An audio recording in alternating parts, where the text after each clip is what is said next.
ಎಷ್ಟು ಚೆನ್ನಾಗಿದೆ. ಈ ಸೊಬಗನ್ನು ನೋಡ್ತಾ ಇದ್ದರೆ ನನಗೆ ನಾನು ಎಷ್ಟು ದಿನ ಅಂದಿದ್ದು ಇಲ್ಲ, ಇಂಥ ಮಧುರ ಮಲೆನಾಡಿನ ಸೊಬಗಿನಲ್ಲಿ ಹುಟ್ಟಿರೋ ನಾವು ಧನ್ಯವಂತರು. ಯಾರು ಕಾಣಿಸ್ತಾ ಇಲ್ವಲ್ಲ, ಈಗಾಗಲೇ ಲೇಟ್ ಆಗೋಯ್ತು. ವೇಳೆ ನೋಡಿದ್ರೆ ಬಹಳ ಇದು ನೀವು ಇವರಿಗೆ ಸುಬ್ರತ ಕಾಣಿಸುತ್ತೆ. ಚೇಚೆ, ಹಾಗೇನಿಲ್ಲ, ನಾನು ಹೊಸಬರಲ್ಲ. ವಿದ್ಯಾಭ್ಯಾಸಕ್ಕಂತ ಅಮೆರಿಕಕ್ಕೆ ಹೋಗಿದ್ದೆ. ಸೊ ಏನೋ ಸ್ವಲ್ಪ ಲೇಟ್ ಆಯ್ತು. ಆಟೋದವರೆಲ್ಲ ಮನೆಗೆ ಹೋಗಿ ಬಹಳ ಹೊತ್ತಾಯ್ತು.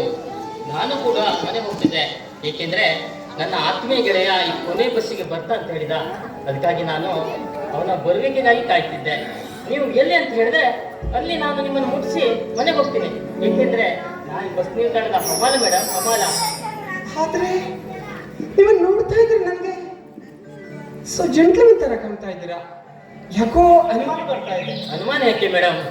ದುಡಿದು ತಿನ್ನಲು ಯಾರ ಭಯವಿಲ್ಲ. ಹಾ, ವೇಳೆ ತುಂಬಾ ಇತ್ತು ಮೇಡಮ್. ನೀವು ಎಲ್ಲಿ ಅಂತ ಹೇಳಿದ್ರೆ ನಿಮ್ಮ ಲಗೇಜ್ ಮತ್ತು ನಿಮ್ಮನ್ನು ನಿಮ್ಮ ಮನೆ ಮುಗಿಸಿ ನಾನು ಮನೆಗೆ ಹೋಗ್ತೀನಿ ಮೇಡಮ್. ಯಾಕೋ ನಿಮ್ಮನ್ನು ಮಾತಾಡ್ತಾ ಇರೋ ರೀತಿ ನೋಡ್ತಾ ಇದ್ರೆ ನನಗೆ ನಿಮ್ಮನ್ನ ನಾನು ಏನಂತ ಕರಿಬೇಕು ಅಂತಾನೆ ಗೊತ್ತಾಗ್ತಾ ಇಲ್ಲ. ಇಲ್ಲ ಮೇಡಮ್, ನಾನು ಈ ಊರಿನ ಈ ಬಸ್ ಸ್ಟ್ಯಾಂಡಿನ ಹಮಾಲ ಮೇಡಮ್. ಇಲ್ಲ, ನನ್ನ ಹೆಸರು ಶೇಖರ್ ಅಂತ. ಶೇಖರ್ ಅಂತನಾ? ಆದ್ರೆ ನಿಮ್ಮ ಎಜುಕೇಶನ್ ಏನಾಗಿದೆ? ನನ್ನ ಎಜುಕೇಶನ್ ಡಿಗ್ರಿ ಮೇಡಮ್. ಡಿಗ್ರಿನಾ? ನೋ, ಡಿಗ್ರಿ ಮಾಡ್ಕೊಂಡು ಹಮಾಲಿ ಮಾಡ್ತಾ ಇದ್ದೀರಾ?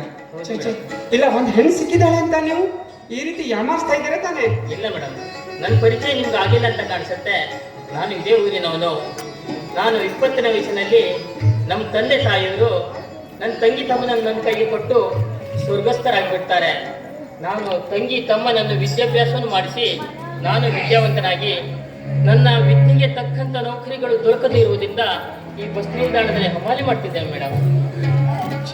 ಶೇಖರ್, ನೀವೇನು ಬೇಸರ ಮಾಡಬೇಡಿ. ಯಾಕೆಂದ್ರೆ ನನ್ನ ಅಣ್ಣ ದೊಡ್ಡ ರಾಜಕಾರಣಿ. ನನ್ನ ಅಣ್ಣಂಗೆ ಹೇಳಿ ನಿಮಗೆ ತಕ್ಕ ನೌಕರಿ ಕೊಡಿಸ್ತೀನಿ. ಬೇಡ ಬೇಡ ಬೇಡ ಬೇಡ. ರಾಜಕೀಯದವ್ರ ಹತ್ರ ನಮ್ಮಂತ ಎಷ್ಟೋ ಜನ ಯುವಕರು ಸೇರಿ ತಮ್ಮ ಜೀವನವನ್ನೇ ಹಾಳು ಮಾಡಿಕೊಂಡಿದ್ದಾರೆ. ದೇಶ ದ್ರೋಹಿಗಳಾಗಿ ರೂಪುಗೊಂಡಿದ್ದಾರೆ. ಅದಕ್ಕಾಗಿ ಬೇಡ. ನೀವು ಮತ್ತೆ ಅಮೆರಿಕಕ್ಕೆ ಹೋಗುವ ವಿಚಾರವೇನಾದರೂ ಇದೆಯಾ? ಅದರ ಏನು ವಿಚಾರ ಇಲ್ಲ. ನಾನು ಇಲ್ಲೇ ಇದ್ಬಿಟ್ಟು ಹಾಸ್ಪಿಟಲ್ ಕರೆಸಿ ಜನಸೇವೆ ಮಾಡಬೇಕು ಅಂತ ತೀರ್ಮಾನ ಮಾಡಿದ್ದೀನಿ. ಅಲ್ಲಾಗೆ ನಿಮ್ಗೆ ಮಾಡಿ ಕೊಟ್ಟಿಲ್ವಲ್ಲ, ತಗೊಳ್ಳಿ. ಹಣ ನಾನು ತಗೊಳ್ಳೋದಿಲ್ಲ ಮೇಡಮ್. ಏಕೆಂದ್ರೆ ನಾನು ಎಷ್ಟು ದುಡಿತೀನೋ ಅಷ್ಟೇ ತಗೊಳ್ಳೋದು. ಅಂದ್ರೆ ನೀವು ಶ್ರೀಮಂತರನ್ನ ದ್ವೇಷಿಸ್ತೀರಾ ಅಂತ ಆಯ್ತು. ಇಲ್ಲ ಮೇಡಮ್, ನಾನು ಬಸ್ ನಿಲ್ದಾಣದಲ್ಲಿ ಕೆಲಸ ಮಾಡ್ತೀನಲ್ಲ, ಅಲ್ಲಿ ಬಡವರು ಬರ್ತಾರೆ, ಶ್ರೀಮಂತರು ಬರ್ತಾರೆ. ನನಗೆ ಅವ್ರ ಹತ್ರ ವ್ಯವಹಾರ ಮಾಡಿ ಅವರ ಮಾತು ಮತ್ತು ನಡವಳಿಕೆಯಿಂದ ಎಂಥವ್ರು ಅಂತ ತಿಳ್ಕೊಳ್ತೇನೆ ಮೇಡಮ್. ಯಾಕೆ ಶೇಖರ್ ಈ ಬಾಯಿಗೂ ಮಾತಿಗೂ ಈ ತರ ಮೇಡಮ್ ಅಂತ ಕರಿತಾ ಇದ್ದೀರಾ? ಇಲ್ಲ ಮೇಡಮ್, ನಾನು ಶ್ರೀಮಂತರನ್ನೆಂದಿಗೂ ದ್ವೇಷಿಸುವುದಿಲ್ಲ. ಶ್ರೀಮಂತರನ್ನು ದ್ವೇಷಿಸಿ ಏನು ಪ್ರಯೋಜನ ಹೇಳಿ? ಬಡವರಲ್ಲಿ ತಾಳ್ಮೆ ಮತ್ತು ನಂಬಿಕೆಗಳಿರ್ತವೆ. ಶ್ರೀಮಂತರಲ್ಲಿ ಹಣದ ಅಹಂಕಾರಗಳಿರ್ತವೆ.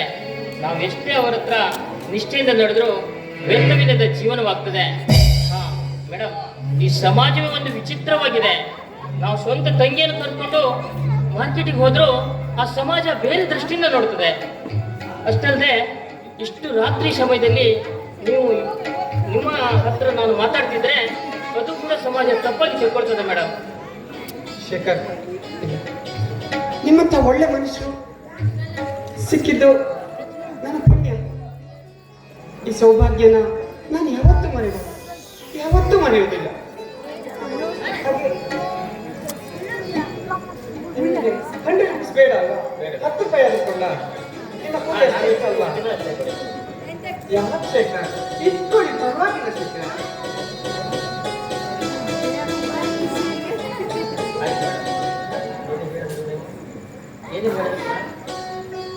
ಶೇಖರ್, ಸಿಕ್ಕಿದ್ದು ನನ್ನ ಭಾಗ್ಯ. ಇಲ್ಲ ಮೇಡಮ್, ಆದ್ರೂ ನನಗೆ ಸ್ವಲ್ಪ ಕಷ್ಟ ಅನಿಸ್ತು. ಮಾತು ಕೇಳ. ಆದ್ರೆ ಪ್ರೀತಿ ಮಾತನ್ನು ಬಿಟ್ಟು ಬೇರೆ ಯಾವ ವಿಷಯ ಬೇಕಾದ್ರೂ ಕೇಳಿ ನಾನು ಉತ್ತರ ಕೊಡ್ತೇನೆ. ಯಾಕೆ ಶೇಖರ್? ಪ್ರೀತಿ ಮಾತನ್ನು ಕೇಳಿದ್ರೆ ನಶಿಸುವುದ ನನ್ನ ಗೆಳೆಯನ ಜೀವನ ಚರಿತ್ರೆಗಳೇ ನನಗೆ ನೆನಪಿಗೆ ಬರ್ತದೆ ಮೇಡಮ್. ಅವನನ್ನು ಪ್ರೀತಿಸಿದವಳು ಅವನ ಜೀವನವನ್ನು ಹಾಳು ಮಾಡಲು ಪ್ರಯತ್ನಿಸಿದಳ ವಿನ ಕರುಣೆ ತೋರಿ ಅವನ ಜೀವನ ರೂಪಿಸುವಂತ ಕೆಲಸ ಮಾಡಲಿಲ್ಲ. ಅದಕ್ಕಾಗಿ ಪ್ರೀತಿಸಿದರೆ ಜೀವನ ಹಾಳಾಗುತ್ತದೆ ಎಂಬ ನಂಬಿಕೆ. ಆದ್ರೆ ಮುಂದೊಂದು ದಿನ ಇದೇ ಪ್ರಸಂಗಗಳು ಬಂದ್ರೆ ನಾನು ನಿಮ್ಮ ಪ್ರಶ್ನೆಗೆ ತಕ್ಕ ಉತ್ತರ ಕೊಡ್ತೇನೆ ಮೇಡಮ್. ಶೇಖರ್, ಮಾತು ಕೇಳ್ತಾ ಇದ್ರೆ ನೀನೊಬ್ಬ ಕವಿ ಅನ್ಸತ್ತೆ. ನಾನು ಮುಂದೊಂದು ದಿನ ನಿಮ್ಮ ಪ್ರಶ್ನೆಗೆ ಉತ್ತರ ಕೊಡ್ತೇನೆ. ಶೇಖರ್, ಶೇಖರ್, ಬರ್ತೇನೆ. ಶೇಖರ್, ಶೇಖರ್.